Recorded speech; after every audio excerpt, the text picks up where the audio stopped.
Good morning, friends. This video is for Standard 11th NCERT History book. Okay, so we are going to start this without wasting your time. इस chapter में आपको मूल निवासियों का विस्थापन मतलब एक जगह को छोड़ करके जहाँ वो पहले से थे वह उसको छोड़ करके दूसरी जगह पर गए, इसको बोलते हैं विस्थापन। जहाँ उनका निवास स्थान था वहाँ से हट गए या किसी कारण से हटाए गए और उसके बाद में नए स्थलों पर वे प्रस्थान कर गए। इस घटना को बोलते हैं विस्थापन। तो मूल निवासी जो थे किसी जगह के, उनका विस्थापन कैसे हुआ, इसके विषय में यह पाठ आपको है स्टैंडर्ड 11th NCERT हिस्ट्री।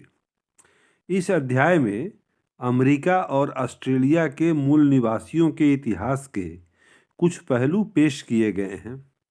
विषय 8 में हमने दक्षिण अमेरिका में स्पेनी और पुर्तगाली औपनिवेशीकरण के इतिहास की झांकी देखी थी। 18वीं सदी से दक्षिणी अमेरिका के और भी हिस्सों में तथा मध्य उत्तरी अमेरिका, दक्षिणी अफ्रीका, ऑस्ट्रेलिया तथा न्यूजीलैंड के इलाकों में यूरोप से आए अप्रवासी बसने लगे। इस प्रक्रिया ने वहाँ के बहुत से मूल निवासियों को दूसरे इलाकों में जाने पर मजबूर किया। यूरोपीय लोगों की ऐसी बस्तियों को कॉलोनी कहा जाता था। कॉलोनी अर्थात उपनिवेश। जब यूरोप से आए इन उपनिवेशों के बासिंदे यूरोपीय मातृदेश से स्वतंत्र हो गए, मातृदेश से, मदरलैंड से, तो उन्हें राज्य या देश का दर्जा हासिल हो गया। 19वीं और 20वीं सदी में एशियाई देशों के लोग भी इनमें से कुछ देशों में आ बसे। आज ये यूरोपीय और एशियाई लोग इन देशों में बहुसंख्यक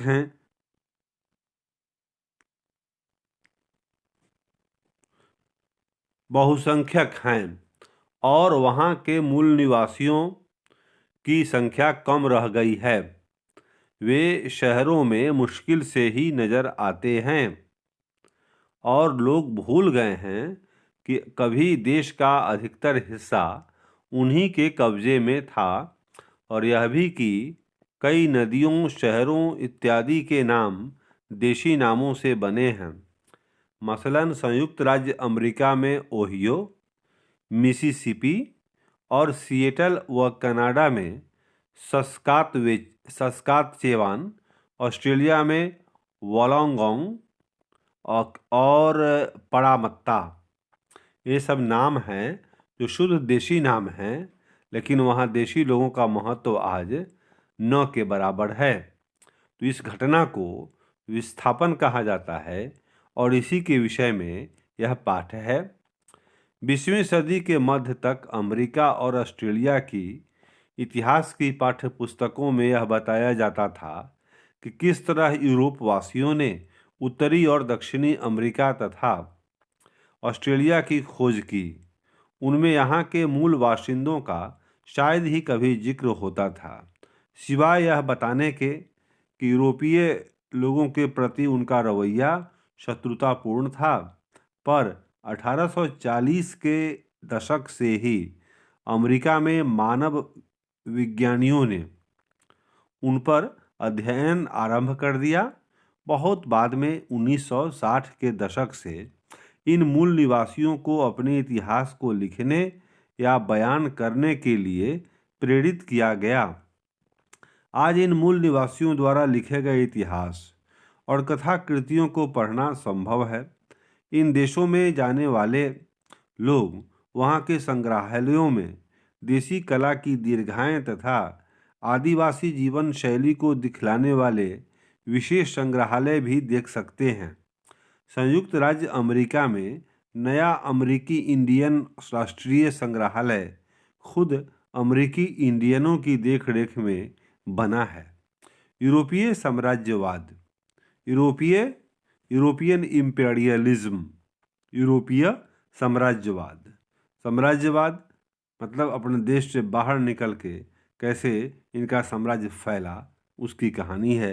यूरोपीय साम्राज्यवाद, स्पेन और पुर्तगाल के अमेरिकी साम्राज्य का 17वीं सदी के बाद विस्तार नहीं हुआ। स्पेन और पुर्तगाल के अमेरिकी साम्राज्य का 17वीं सदी के बाद विस्तार नहीं हुआ। तब तक फ्रांस, हॉलैंड और इंग्लैंड जैसे दूसरे देशों ने अपनी व्यापारिक गतिविधियों का विस्तार करना और अमेरिका, अफ्रीका तथा एशिया में अपने उपनिवेश बसाना शुरू कर दिया। आयरलैंड भी कमोबेश इंग्लैंड का उपनिवेश ही था, क्योंकि वहां बसे हुए ज़्यादातर भूस्वामी अंग्रेज ही थे। 18वीं सदी से यह बहुत साफ साफ दिखने लगा कि यद्यपि मुनाफे की संभावना ने ही लोगों को यहाँ उपनिवेश बसाने के लिए प्रेरित किया था, लेकिन जो नियंत्रण स्थापित किया गया उसकी प्रकृति में महत्वपूर्ण विविधताएं थीं। दक्षिण एशिया में व्यापारिक कंपनियों ने अपने को राजनीतिक सत्ता का रूप दिया, स्थानीय शासकों को हराया और अपने इलाके का विस्तार किया। उन्होंने पुरानी सुविकसित प्रशासकीय व्यवस्था को जारी रखा और भूस्वामियों से कर वसूलते रहे। बाद में उन्होंने व्यापार को सुगम बनाने के लिए रेलवे का निर्माण किया, खदानें खुदवाईं और बड़े बड़े बागान स्थापित किए। दक्षिणी अफ्रीका को छोड़कर शेष पूरे अफ्रीका में यूरोपीय लोग सर्वत्र समुद्र तटों पर ही व्यापार करते रहे। 19वीं सदी के आखिरी दौर में ही वे अंदरूनी इलाकों में जाने का साहस कर सके और इसके बाद कुछ यूरोपीय मुल्कों के बीच अपने उपनिवेशों के रूप में अफ्रीका का बंटवारा करने का समझौता हुआ। सेटलर, आबादकार शब्द दक्षिण अफ्रीका में डच के लिए, आयरलैंड, न्यूजीलैंड और ऑस्ट्रेलिया में ब्रिटिश के लिए और अमेरिका में यूरोपीय लोगों के लिए इस्तेमाल होता है। सेटलर शब्द का इस्तेमाल दक्षिण अफ्रीका में डच के लिए, आयरलैंड, न्यूजीलैंड और ऑस्ट्रेलिया में ब्रिटिश के लिए और अमेरिका में यूरोपीय लोगों के लिए इस्तेमाल होता है सेटलर शब्द। इन उपनिवेशों की राजभाषा अंग्रेजी थी। कनाडा को छोड़कर, जहां फ्रांसीसी भी एक राजभाषा है, कनाडा में फ्रांसीसी फ्रेंच भी एक भाषा थी। नई दुनिया के देशों को यूरोपवासियों द्वारा दिए गए नाम। यूरोपवासियों ने नई दुनिया के देशों को क्या क्या नाम दिए, उनकी बात यहाँ है। तो अमेरिका को पहली बार अमेरिगो वेस्पूकी का यात्रा वृत्तांत छपने के बाद प्रयुक्त हुआ। अमेरिका नाम पहली बार आया था, अमेरिगो वेस्पूकी का यात्रा वृत्तांत छपा था, उसी में अमेरिका का उल्लेख हुआ था। कनाडा से निकाला शब्द 1535 में खोजी जाक कार्टियार्ड को मिली जानकारी के मुताबिक इरोक्विस की भाषा में कनाडा का मतलब था गांव। ऑस्ट्रेलिया, महान दक्षिणी महासागर में स्थित भूमि के लिए 16वीं सदी में प्रयुक्त नाम। लातिनी में दक्षिण को ऑस्ट्रल कहते हैं। न्यूजीलैंड, हॉलैंड के तास्मान द्वारा दिया गया नाम, जिसने सबसे पहले 1642 में इन टापुओं को देखा था। डच भाषा में समुद्र को जी कहते हैं। New Zealand, good. जियोग्राफिकल डिक्शनरी पृष्ठ 805 से 822 में अमेरिका और ऑस्ट्रेलिया के ऐसे 100 से ज़्यादा स्थान नामों की सूची दी गई है जो न्यू से शुरू होते हैं। उत्तरी अमेरिका का महाद्वीप उत्तर ध्रुवीय वृत्त से लेकर कर्क रेखा तक और प्रशांत महासागर से अटलांटिक महासागर तक फैला है। पथरीली पहाड़ों की श्रृंखला के पश्चिम में अरिजोना और नेवाडा की मरुभूमि है। थोड़ा और पश्चिम से सियरा नेवाडा पर्वत हैं। पूरब में ग्रेट मैदानी इलाके, ग्रेट झीलें, मिसिसिपी और ओहियो और अप्पालाचियां पर्वतों की घाटियां हैं। दक्षिण दिशा में मैक्सिको है। कनाडा का 40% इलाका जंगलों से ढका है। कई क्षेत्रों में तेल, गैस और खनिज संसाधन पाए जाते हैं। जिनके चलते संयुक्त राज्य अमेरिका और कनाडा में ढेरों बड़े उद्योग हैं। आजकल कनाडा में गेहूं, मकई और फल बड़े पैमाने पर पैदा किए जाते हैं और मत्स्य उद्योग वहाँ का एक महत्वपूर्ण उद्योग है। खनन उद्योग और बड़े पैमाने की खेती का विकास पिछले 200 सालों में ही यूरोप, अफ्रीका और चीन के आप्रवासियों के हाथों हुआ है। लेकिन यूरोप वासियों की जानकारी में आने से पहले हजारों सालों से उत्तरी अमेरिका में लोग रह रहे थे। मूल निवासी उत्तरी अमेरिका के सबसे पहले बाशिंदे 30,000 साल पहले बोर्डिंग स्ट्रेट्स के आर पार फैले भूमि सेतु के रास्ते एशिया से आए और 10,000 साल पहले आखिरी हिमयुग के दौरान वे और दक्षिण की तरफ बढ़े। अमेरिका में मिलने वाली सबसे पुरानी मानव कृति एक तीर की नोक 11,000 साल पुरानी है। तकरीबन 5,000 साल पहले जब जलवायु में ज़्यादा स्थिरता आई तब आबादी बढ़नी शुरू हुई। नेटिव का मतलब होता है मूल बासिंदा, ऐसा व्यक्ति जो अपने मौजूदा निवास स्थान में ही पैदा हुआ था। 20वीं सदी के आरंभिक वर्षों तक यह पद यूरोपीय लोगों द्वारा अपने उपनिवेशों के बाशिंदों के लिए इस्तेमाल होता था। अमेरिका की पूर्व संध्या यानी जब यूरोपीय लोग आए और इस महाद्वीप को उन्होंने अमेरिका नाम दिया, से ठीक पहले तक विविधता हर जगह पसरी हुई थी। लोग 100 से भी ज़्यादा ज़बानें बोलते थे भाषा। वे शिकार, मछली पकड़ना, संग्रहण, बागवानी और खेती में से जो मुमकिन हो वह सब आजमाते हुए अपनी जीविका कमाते थे। मिट्टी की गुणवत्ता कैसी है और उसके इस्तेमाल तथा देखभाल के लिए कितने प्रयास की दरकार है, इसी पर जीने के तरीके का उनका चुनाव निर्भर करता था। सांस्कृतिक और सामाजिक पूर्वाग्रह के आधार पर कुछ दूसरी चीज़ें तय होती थीं। मछली, अनाज, बाग के पेड़ पौधे, मांस, इनके अधिशेष हमारे यहाँ ताकतवर श्रेणीबद्ध समाजों की रचना में मददगार बने।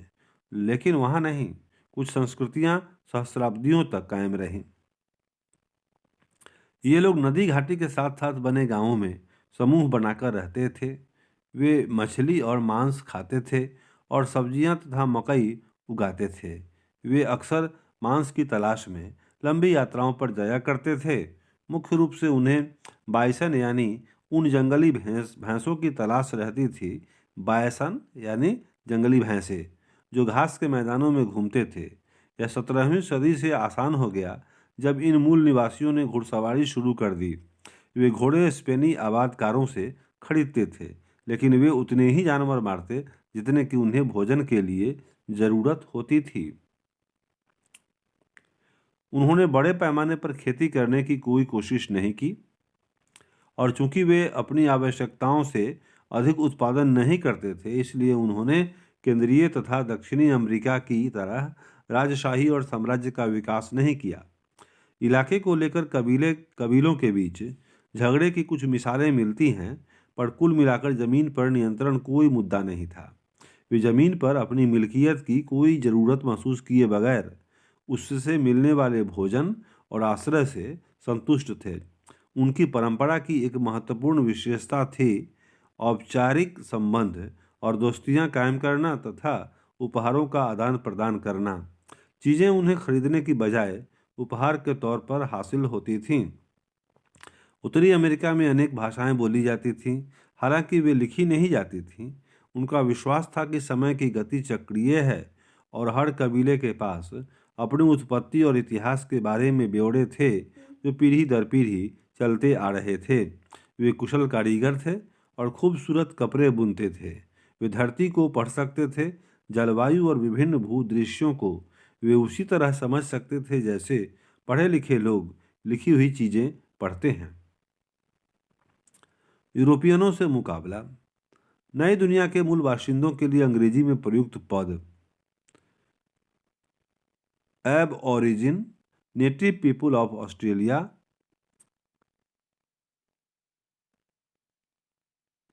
एब ओरिजिनल एक विशेषण जिसे संज्ञा की तरह इस्तेमाल करने की गलती अक्सर की जाती है। अमेरिकन इंडियन, एमेरिंड, एमेरिंडियन, उत्तरी और दक्षिणी अमेरिका तथा कैरिबियन के मूल निवासियों के लिए। फर्स्ट नेटिव नेशंस पीपल्स, मूल निवासियों के संगठित समूह जिन्हें कनाडाई सरकार द्वारा मान्यता प्राप्त थी। 1876 के इंडियंस एक्ट में बैंड्स का पद का इस्तेमाल किया गया था, बैंड्स, लेकिन 1980 के दशक से नेशंस शब्द प्रयुक्त होने लगा। इंडिजीनियस पीपल, ऐसे लोग जो किसी जगह में हमेशा से रहते आए हैं। नेटिव अमेरिकन, उत्तरी और दक्षिणी अमेरिका के देसी लोग, यह पद अब बहु प्रचलित है। रेड इंडियन, गेहूँवे रंग के लोग, जिनके निवास स्थान को कोलंबस ने गलती से इंडिया समझ लिया था। विस्कॉन्सिन के विनेबागो कबीले की एक महिला, 1860 के दशक में इस कबीले के लोग नेब्रास्का स्थानांतरित कर दिए गए। इस फोटो के विषय में, प्रस्तर की पट्टी पर यह खुदा था। होपी यह मानते थे कि उनके पास वापस आने वाले पहले भाई और बहन धरती के पार से कछुओं के रूप में आएंगे। वे इंसान होंगे पर कछुओं के रूप में आएंगे, इसलिए जब समय आया तो होपी लोग धरती के उस पार से आने वाले उन कछुओं का स्वागत करने के लिए एक खास गांव में इकट्ठा हुए।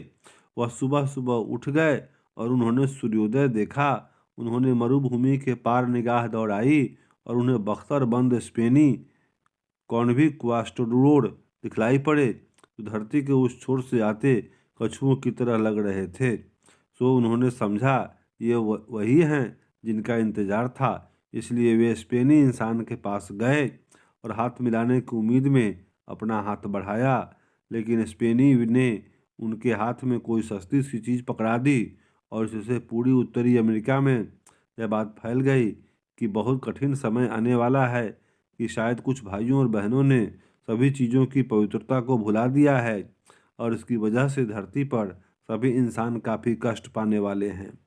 ये 17वीं सदी में 2 महीने के कठिन समुद्री अभियान के बाद उत्तरी अमेरिका के उत्तरी तट पर पहुंचे यूरोपीय व्यापारियों को यह देखकर सुकून मिला कि वहां के स्थानीय लोगों का व्यवहार दोस्ताना और गर्मजोशी भरा है। दक्षिण अमेरिका गए स्पेनियों के विपरीत, जो वहां की सोने की प्रचुरता से अभिभूत हो गए थे, ये लोग मछली और रोएदार खाल के व्यापार के लिए आए थे, जिसमें उन्हें शिकार कुशल देसी लोगों की ओर से अपेक्षित मदद मिली। थोड़ा और दक्षिण में मिसिसिपी के किनारे किनारे फ्रांसीसियों ने पाया कि देसी लोग नियमित रूप से जमा होते थे। इसका मकसद था ऐसे हस्तशिल्पों का आदान प्रदान करना जो किसी खास कबीले में ही बनते थे। ये एक ऐसे खाद्य पदार्थों का आदान प्रदान जो अन्य इलाकों में उपलब्ध नहीं थे। स्थानीय उत्पादों के बदले में यूरोपीय लोग वहाँ के बाशिंदे को कंबल, लोहे के बर्तन, जिसे वे कभी कभी अपने मिट्टी के पात्रों की तरह इस्तेमाल करते थे, बंदूकें जो जानवरों को मारने में तीर धनुष की अच्छी पूरक साबित हुईं, और शराब देते थे। वहाँ के बाशिंदे का पहले शराब से परिचय नहीं था। वे जल्दी ही इसकी आदत के शिकार हो गए, जो कि यूरोपीय लोगों के लिए अच्छा साबित हुआ, क्योंकि इसने उन्हें व्यापार के लिए अपनी शर्तें थोपने में सक्षम बनाया। यूरोपीय लोगों ने उन मूल निवासियों से तंबाकू की आदत ग्रहण की। ये तंबाकू खाना सीखे और यूरोपीय लोगों से वे लोग शराब पीना सीखे। क्यूबेक, 1947 में जॉन कैबट न्यू फाउंडलैंड पहुंचा। 1507 में अमेरिगो डे वेस्पुकी की ट्रैवल्स प्रकाशित हुई किताब, जिसमें अमेरिका का यूज हुआ था। 1534 जैक कार्टियर ने सेंट लॉरेंस नदी के किनारे किनारे यात्रा की और मूल बासिंदों से मिला। 1608 फ्रांसीसियों ने क्यूबेक उपनिवेश की खोज की। 1607 ब्रिटिश लोगों ने वर्जीनिया उपनिवेश की खोज की। 1620 ब्रिटिश लोगों ने प्लाईमाउथ मैसाचुसेट्स की खोज की। प्लाईमाउथ अर्थात मैसाचुसेट्स। पारंपरिक धारणाएं, 18वीं सदी में पश्चिमी यूरोप के लोग सभ्य मनुष्य की पहचान साक्षरता, संगठित धर्म और शहरीपन के आधार पर ही करते थे। सभ्य लोगों की पहचान किसके आधार पर? तो साक्षरता, संगठित धर्म और शहरीपन। उन्हें अमेरिका के मूल निवासी असभ्य प्रतीत हुए। फ्रांसीसी दर्शन शास्त्री जॉन जैक रूसो जैसे कुछ यूरोपियों के लिए ऐसे लोग तारीफ के काबिल थे, क्योंकि वे सभ्यता की विकृतियों से अछूते थे। इसके लिए एक प्रचलित पद था, उदात्त उत्तम जंगली। एक दूसरा नज़रिया अंग्रेजी के कवि विलियम वर्ड्सवर्थ की कुछ पंक्तियों में मिलता है। वर्ड्सवर्थ और रूसो में से कोई भी किसी अमेरिकी मूल निवासी से नहीं मिला था, लेकिन वर्ड्सवर्थ ने उनका वर्णन करते हुए कहा कि वे जंगलों में रहते हैं, जहाँ कल्पना शक्ति के पास उन्हें भाव संपन्न करने और उन्हें ऊंचा उठाने या परिष्कृत करने के अवसर बहुत कम हैं।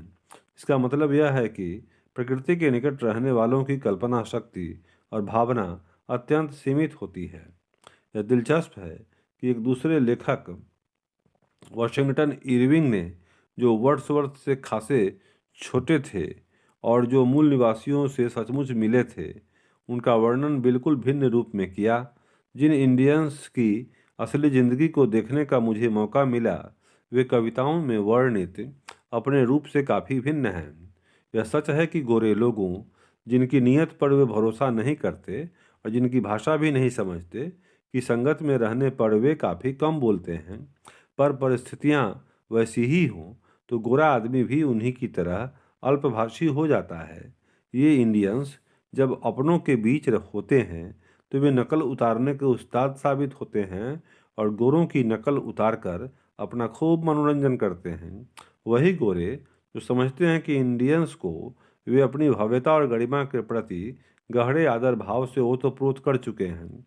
गोरे लोग गरीब इंडियंस के साथ ऐसे पेश आते हैं, मैं उसका साक्षी हूँ, मानो उनमें और जानवरों में बहुत कम फर्क हो। संयुक्त राज्य अमेरिका के तीसरे प्रेसिडेंट और वर्ड्सवर्थ के समकालीन थॉमस जेफरसन ने मूल निवासियों के बारे में ऐसे शब्द कहे हैं जिन पर आज के समय में कड़ा विरोध जाहिर किया जाता। वह अभागी नस्ल जिसे सभ्य बनाने के लिए हमने उतनी जहमत उठाई, अपने उन्मूलन का औचित्य सिद्ध करती है। उन्मूलन हो जाना चाहिए था, उसका नष्ट हो जाना चाहिए था, लेकिन हम लोगों ने उसको ठीक किया, ये कहना था उनका। मूल बाशिंदे यूरोपीय लोगों के साथ जिन चीज़ों का आदान प्रदान करते थे, वे उनके लिए दोस्ती में दिए गए उपहार थे। दूसरी ओर अमीरी का सपना देखने वाले यूरोपीय लोगों के लिए मछली और रोएदार खाल माल थे, जिसे उन्हें मुनाफा कमाने के लिए यूरोप में बेचना था। इन बेची जाने वाली चीज़ों के दाम पूर्ति के आधार पर साल दर साल बदलते रहते थे। मूल निवासी इसे समझ नहीं सकते थे। उन्हें सुदूर यूरोप के में स्थित बाजार का जरा भी बोध नहीं था। उनके लिए तो यह सब पहेली की तरह था कि यूरोपीय व्यापारी उनकी चीज़ों के बदले में कभी तो बहुत सारा सामान देते थे और कभी बहुत कम। वे यूरोपीय लोगों के लालच को देखकर भी दुखी होते थे। प्रचुर मात्रा में रोएदार खाल हासिल करने के लिए उन्होंने सैकड़ों ऊदबिलावों को हलाल किया था और मूल बाशिंदे इससे काफ़ी विचलित थे। उन्हें डर था कि जानवर उनसे इस विध्वंस का बदला लेंगे। शुरुआत में आए यूरोपीय लोगों, जो कि व्यापारी थे, के पीछे पीछे अमेरिका में बसने के लिए भी लोग आए। 17वीं सदी से यूरोपीय लोगों के कुछ समूह ईसाइयत के भिन्न संप्रदाय से ताल्लुक़ रखने की वजह से उत्पीड़न के शिकार थे। कैथोलिक प्रभुत्व के देशों में रहने वाले प्रोटेस्टेंट या प्रोटेस्टेंटवाद को राजधर्म या दर्जा देने वाले देशों के कैथोलिक, उनमें से बहुतेरों ने यूरोप छोड़ दिया और एक नई जिंदगी शुरू करने के लिए अमेरिका चले गए।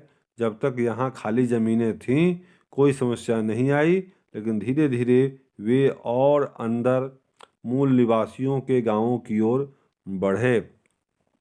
उन्होंने जंगलों की सफाई के लिए अपने लोहे के औजारों का इस्तेमाल किया ताकि खेती की जा सके। मूल निवासी और यूरोपीय लोग जब जंगल को देखते तो उनकी निगाह में अलग अलग चीज़ें आती थीं। मूल निवासियों ने उन रास्तों की पहचान की जो यूरोपीय लोगों के लिए अदृश्य थे।